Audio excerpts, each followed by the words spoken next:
राजधानी लखनऊ उस वक्त दहल उठा जब एक आदमी 2 रातों तक एक नहीं, दो नहीं, बल्कि 3 लाशों के साथ सोता रहा। ट्रिपल मर्डर का यह मामला लखनऊ के बिजनौर थाना क्षेत्र से सामने आया है, जहां दिन में तो ये आदमी मेहनत मजदूरी करने निकल जाता और रात 3 लाशों के साथ गुजारने अपने घर लौटा था। ये लाशें किसी और की नहीं बल्कि इसी की पत्नी और 2 मासूम बच्चों की थी। नमस्कार, आज की खबर में आपका स्वागत है। मैं हूं आपके साथ शिखा मेहरोत्रा। बिजनौर थाना क्षेत्र के सरवन नगर में राज मिस्त्री राम लखन करीब 25 दिन पहले किराए के मकान में रहने आया था। 2 दिन तो सब सामान्य था, मजदूर समय से निकलता और समय से मजदूरी कर घर लौट आता, लेकिन 2 दिन से पड़ोसियों को घर में कोई और नहीं दिखा। पड़ोसियों को जब घर से तेज बदबू आई तो पुलिस को इसकी सूचना दी गई। पुलिस जब घर पर पहुंची और तलाशी करी तो वहां से 3 लाशें बोरी में बंधी हुई पड़ी मिली। जिसके बाद पुलिस ने मकान मालिक से मिले मोबाइल नंबर के आधार पर लोकेशन निकाली तो लोकेशन सोहरा मऊ में मिली।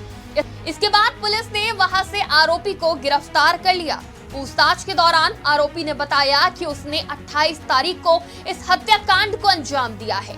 पत्नी के चिन्हट में किसी से अवैध संबंध थे।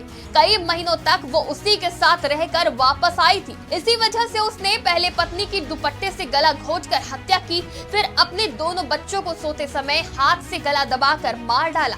दोनों की शादी 7 साल पहले हुई थी और इस बीच पत्नी का किसी से प्रेम प्रसंग शुरू हो गया, जिससे वो फोन पर बातें भी किया करती थी, जिसे पति छुपकर सुना भी करता था, जिसको लेकर दोनों के बीच लड़ाई हुई तो पत्नी कुछ समय पहले घर छोड़कर भी चली गई थी। अवैध संबंध के शक में मजदूर ने दुपट्टे से गला दबाकर 25 वर्षीय पत्नी ज्योति की हत्या कर दी। फिर अपने दोनों 6 साल की बेटी पायल और 3.5 साल के बेटे आनंदल की सोते समय हाथ से गला दबाकर हत्या कर दी। इसके बाद लाश को घर में ही छुपा कर रख दिया। ट्रिपल मर्डर मामले में डीसीपी साउथ और एडीसीपी साउथ ने खुलासा कर दिया है। देखिए, रामनगर गौतम है, ये किराए के मकान पर रहता था। इसने अपनी पत्नी की हत्या शक के आधार पर, उसके बच्चों की हत्या शक के आधार पर की है। पति को गिरफ्तार कर दिया गया है, इसकी पूछताछ की जा रही है और इसकी बातें अभी थोड़ी देर में डीसी ऑफिस में बताई गई। पुलिस ने आरोपी को गिरफ्तार कर लिया है, लेकिन सवाल यही है कि जिस तरह से आज के वक्त में लोग अवैध संबंध रखते हैं और अपराध लगातार बढ़ते जा रहे हैं।